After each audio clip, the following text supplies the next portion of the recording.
On Saturday, August 10th, Vergil Ortiz will take on Shareable Bahachuk in what could be considered a test for Vergil's position at the 154-pound division. This is not a cakewalk, but it's a crossroads battle for both men, though one has a loss on his record. Let's talk about this matchup.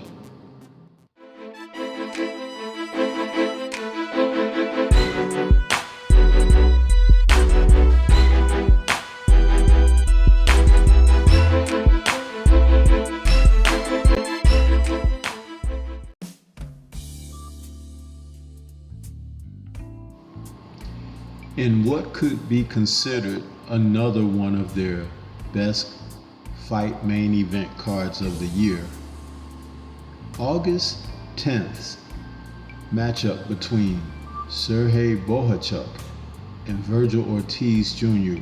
is going to be a matchup between two young prime fighters at the top of their abilities in the sport of boxing at super welterweight.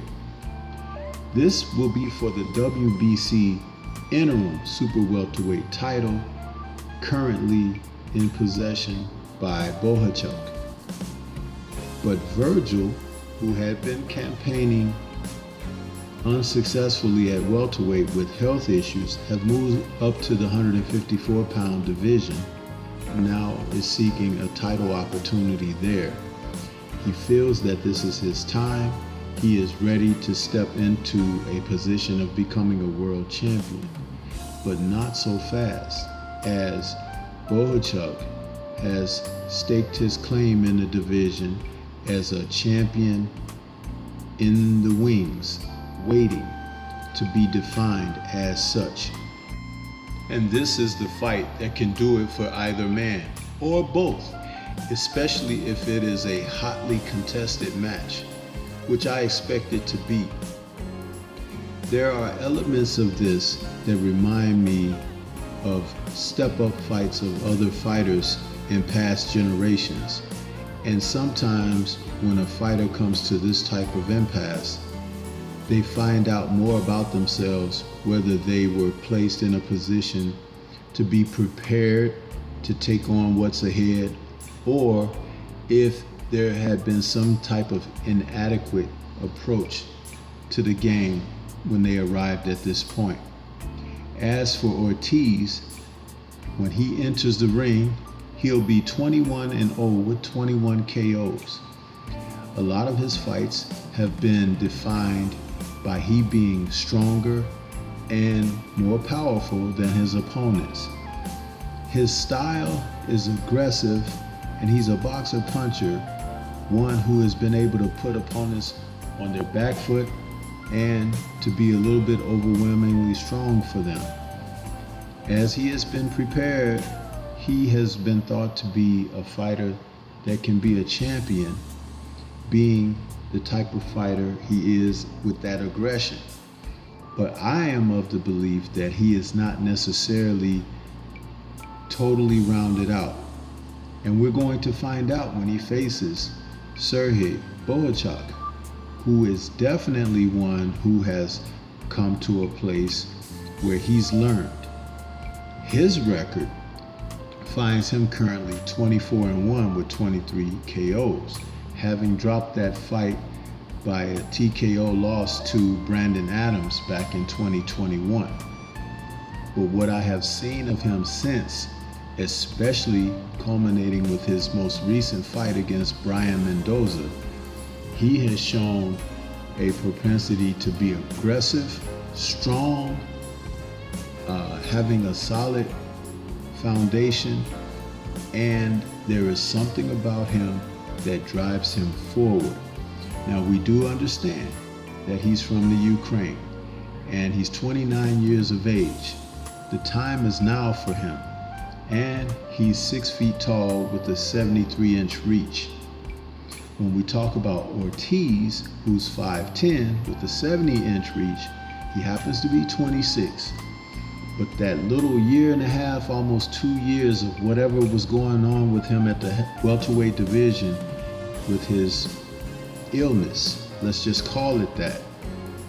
We don't know if that's something that can resurface, but I'm very cautious when it comes down to Ortiz in that type of situation.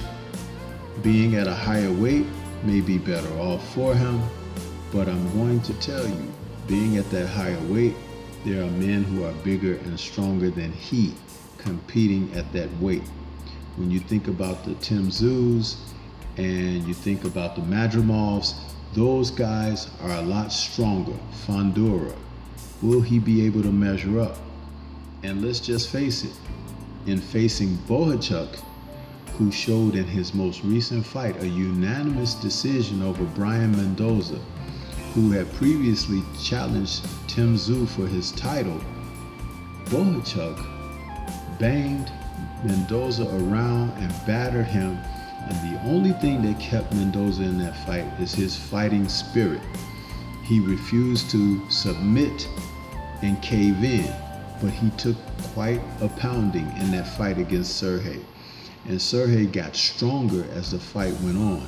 I recall watching that matchup and I was saying to myself, wow, this kid is very strong. And I didn't know a lot about him.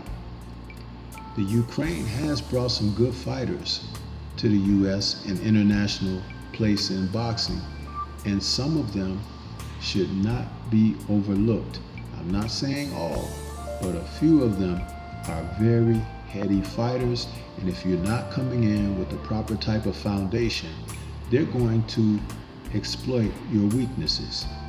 So when Vergil faces Sergey, he's going to enter this fight more than likely the favorite, but he's going to be asked questions that we have yet to see him answer.